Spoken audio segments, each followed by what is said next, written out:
चलन। तो इस बार साप्ताहिक संवाद समिति ने जो विषय निर्धारित किया था वो था श्रीलंका क्राइसिस। तो आज उसी पर बात होनी है। तो सबसे पहले अगर श्रीलंका में आज अभी जो आर्थिक संकट आया हुआ है, काफ़ी गहराया हुआ है, क्या हाल है वहाँ पर, क्या दिक्कतें हो रही हैं, वो अगर जानना चाहें तो वहाँ जो बेसिक नीड्स है ना, जितनी भी वस्तुएं हैं वो सारी की सारी महंगी हो गई हैं। दाम उनके इस कदर बढ़ गए हैं कि सभी के दाम लगभग 4 गुना ज़्यादा बढ़ गए हैं। और सिलेंडर हुआ, चाय से लेकर पेट्रोल हुआ, जितनी भी ऐसी चीज़ें हैं जो रोज़मर्रा की चीज़ें हैं वो भी काफ़ी महंगी हैं। आर्थिक बदहाली इतनी है कि वहाँ पर काफ़ी विद्रोह हो रहे हैं, लड़ाइयाँ हो रही हैं। दूसरा वहाँ के जो बाज़ार हैं, वहाँ के जो पेट्रोल पंप है वो छावनी में बदल गए। दूसरा क्या है कि वहाँ पर आर्थिक के साथ साथ राजनीतिक संकट भी गहरा गया। 25 लोगों ने इस्तीफा दे दिया, 25 लोगों ने नेताओं ने इस्तीफा दे दिया और सरकार को गिराने का प्रयास किया जा रहा है। हालांकि अभी वहाँ के राष्ट्रपति यथावत बने हैं, लेकिन कहीं ना कहीं लगातार संकट गहराया जा रहा है और वहाँ की जनता त्रस्त है। अब हम जानते हैं कि ये संकट क्यों गहराया, क्या आखिर ऐसा रीजन हुआ कि ये संकट गहरा। तो इसके पीछे सबसे बड़ा रीजन है कि वहाँ की जो फॉरेन करेंसी है वो मतलब बहुत कम रह गई है उसके पास। तो जो विदेशी मुद्रा भंडार होता है उसी से किसी देश की अर्थव्यवस्था जो है, जब कितना आयात करेगा, कहाँ से क्या करेगा, वो कहीं ना कहीं संचालित होता है। क्योंकि जितना भी विदेशी व्यापार होता है, आयात होता है, पेट्रोल खरीदना हुआ या बाहर से जितनी भी वस्तुएं मंगानी हुई, वो सभी विदेशी मुद्रा भंडार से चलता है। तो विदेशी मुद्रा भंडार वहाँ बिल्कुल कम है, बिल्कुल ख़त्म होने को है। उनके पास सिर्फ इतना विदेशी मुद्रा भंडार है जो मुश्किल से उनका 1 महीने का चल पाएगा, उसके बाद नहीं चल पाएगा। तो बदहाली की स्थिति वहाँ पर है। अब देखते हैं कि विदेशी मुद्रा भंडार क्यों खत्म हुआ, क्या दिक्कतें हुई, और क्या सिर्फ विदेशी मुद्रा भंडार ही एकमात्र रीजन है उनकी ये इकोनॉमिकल क्राइसिस के पीछे, या कोई और भी रीजन है। तो खत्म होने के पीछे कई कारण हैं। पहला कारण यही है कि 2019 में वहाँ पर क्या हुआ कि 2019 में क्या हुआ कि वहाँ पर कई वायलेंस हुए, कई एंटी मुस्लिम विद्रोह हुए, कई सारी चीज़ें हुई, कई सारे बम धमाके हुए। तो उससे क्या हुआ कि वहाँ का जो टूरिज्म है वो प्रभावित हुआ। दूसरा जो क्या हुआ कि जो उसकी एक क्रेडिट लाइन होती है वो कहीं ना कहीं प्रभावित हुई, जो जिससे मतलब लोग आएंगे बाहर से, इन्वेस्ट करेंगे, तो कहीं ना कहीं जो एक जो बिजनेस करने में या इन्वेस्ट करने में जो सुगमता होती है वो प्रभावित हुई। तो कहीं ना कहीं इसका बहुत बड़ा प्रभाव पड़ा। फिर उसके बाद क्या हुआ, थोड़े ही दिनों के बाद वहाँ कोविड आ गया। पूरे विश्व में जो कोविड आया, चूँकि जो श्रीलंका है उसकी ज़्यादातर अर्थव्यवस्था चलती है टूरिज्म से, क्योंकि वो टूरिज्म को काफ़ी प्रमोट करता है। और वहाँ की 12.3 जो जीडीपी है वो कहीं ना कहीं टूरिज्म से ही प्रभावित होती है। इस वजह से कहीं ना कहीं वो भी संकट एक गहरा गया कि एक पहले से तो इन्वेस्टर आ नहीं रहे थे, तो विदेशी मुद्रा भंडार दूर था, फिर टूरिस्ट भी नहीं आ रहे थे, उस वजह से भी दिक्कत हुई। फिर सरकार की भी कुछ खामियां रहीं, जैसा कि चुनावी वादा उन्होंने किया था कि हम वैट को आधा कर देंगे, वीएटी वैट को आधा कर देंगे। तो उन्होंने जो आधा करने का प्रयास किया उससे राजस्व में कमी आई।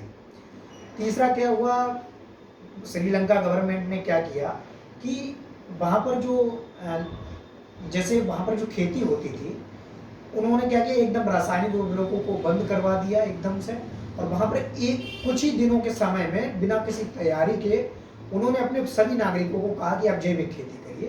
तो इससे बहुत ज़्यादा घाटा हुआ। घाटा इतना हुआ कि जो देश चाय का सबसे बड़ा उत्पादक था, जो देश चावल बड़ी मात्रा में उत्पादन करता था, इतना अचानक से गिरावट आ गई कि $350 मिलियन से उसे चावल भी खरीदना पड़ा। इतना ज़्यादा उसे दूसरी चीज़ों मतलब खाद्यान्न जो उसके यहाँ ही होता था उसे बाहर से खरीदना पड़ा। तो ये सारी चीज़ें हुई। दूसरा क्या है कि जो उनका एक और कारण है कि किस वजह से वहाँ पर ये आर्थिक संकट गहराया हुआ है, तो कहीं ना कहीं जो वहाँ नेपोटिज्म चल रहा है, जो राजपक्षे ब्रदर्स हैं, एक है राष्ट्रपति हैं, एक प्रधानमंत्री हैं, एक वित्त मंत्री हैं, एक सिंचाई मंत्री हैं। तो कहीं ना कहीं राजपक्षे ब्रदर्स जो हैं पांचों, उनका प्रभुत्व है गवर्नमेंट पर। तो कहीं ना कहीं भ्रष्टाचार और इस तरह की आदतों का काफ़ी वहाँ पर चलन हुआ। तीसरा क्या हुआ, कहीं ना कहीं कर्जा उन्होंने कई देशों से काफ़ी ले रखा था। कर्जा उन्होंने $45 बिलियन ले रखा है।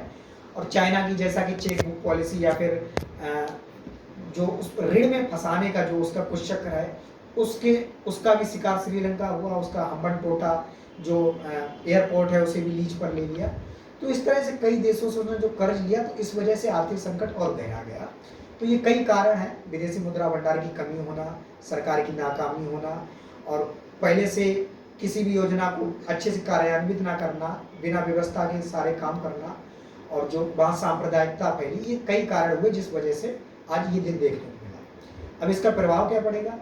इसका प्रभाव ये पड़ेगा कि कहीं ना कहीं पूरे विश्व पर प्रभाव ये पड़ेगा कि वो चाय का और चावल का काफ़ी अच्छा निर्यातक है, और काफ़ी देशों में उसका चावल जाता है। तो हो सकता है कि उस जो खाद्यान्न की जो एक श्रृंखला है उस पर प्रभाव पड़े, क्योंकि वहाँ पहले से ही यूक्रेन और रसिया का विवाद चल रहा है।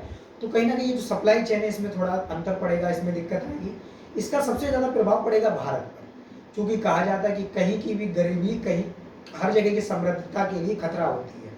तो भारत जैसे देश के लिए अगर उसका पड़ोसी चिंता में है या फिर उसका पड़ोसी अव्यवस्थित है, तो भारत के लिए भी खतरा होगा। कई शरणार्थी आएंगे, हो सकता है वहाँ उग्रवाद और आतंकवाद जैसी घटनाएं और भी ज़्यादा बढ़ने लग जाएं। तीसरा ये हो सकता है कि जब वो इस आर्थिक बदहाली में है, तो हो सकता है कि चाइना उसे अपने ट्रैप में फंसाने की कोशिश करे, और अगर उसने ज़्यादा चाइना की मदद कर दी या कुछ ऐसा कोई काम किया जिससे उसके अच्छे से ट्रैप में फंस गया, तो हिंद महासागर में चाइना का प्रभुत्व बढ़ जाएगा, श्रीलंका को साथ लेगा। तो कहीं ना कहीं चाइना की स्थिति ठीक हो जाएगी, और चाइना ने अगर उनके कई सारे क्षेत्रों को अगर लीज पर ले लिया, तो कहीं ना कहीं श्रीलंका वह स्थान हो जाएगा जहाँ से वो भारत को घेर लेगा। तो अंतर्राष्ट्रीय संबंध के परिप्रेक्ष्य में देखा जाए तो भी दिक्कत है, भारत की आंतरिक सुरक्षा के स्तर पर देखा जाए तो भी दिक्कत है। तो अब देखते हैं कि भारत ने क्या क्या किया, क्या क्या उपाय लिए, क्या क्या समाधान किया, और क्या क्या हो सकता है जो श्रीलंका इससे निकल पाए। तो भारत ने अभी हाल ही में 1.5 लाख टन का जो जेट ईंधन है वो सप्लाई किया है। साथ ही चिकित्सा सेवा और खाद्यान्न बड़ी संख्या में उसने भेजा है। साथ ही $2.3 अरब का उन्हें आर्थिक सहायता दी है श्रीलंका को। और साथ ही जितना जो कुछ कर सकता है, जैसे जैसे कर सकता है, वो सारी चीज़ें करने का प्रयास कर रही है भारत सरकार। और हमें लगता है कि IMF और ऐसी कई वैश्विक संस्थाएं, इन्हें भी आगे आना चाहिए, उसे कम ब्याज पर ऋण देना चाहिए। जो बड़े बड़े देश हैं उन्हें भी आगे आना चाहिए, अमेरिका है, और जो क्वाड है उसे भी आगे आना चाहिए, क्योंकि श्रीलंका हिंद महासागर के परिप्रेक्ष्य में देखा जाए और चीन को घेरने की नीति में देखा जाए तो एक बड़ा अच्छा मतलब उसकी सामरिक स्थिति है। तो क्वाड के देश हैं, उन्हें भी आगे आकर इसकी मदद करनी चाहिए। तो हमें लगता है सारे देशों को, और खास विशेष तौर पर भारत को और सभी वैश्विक संस्थाओं को आकर मदद करनी चाहिए। बहुत बढ़िया बात। मुझे संवाद की अगली कड़ी में नीरज सिंह राजपूत हमारे जा रहे हैं।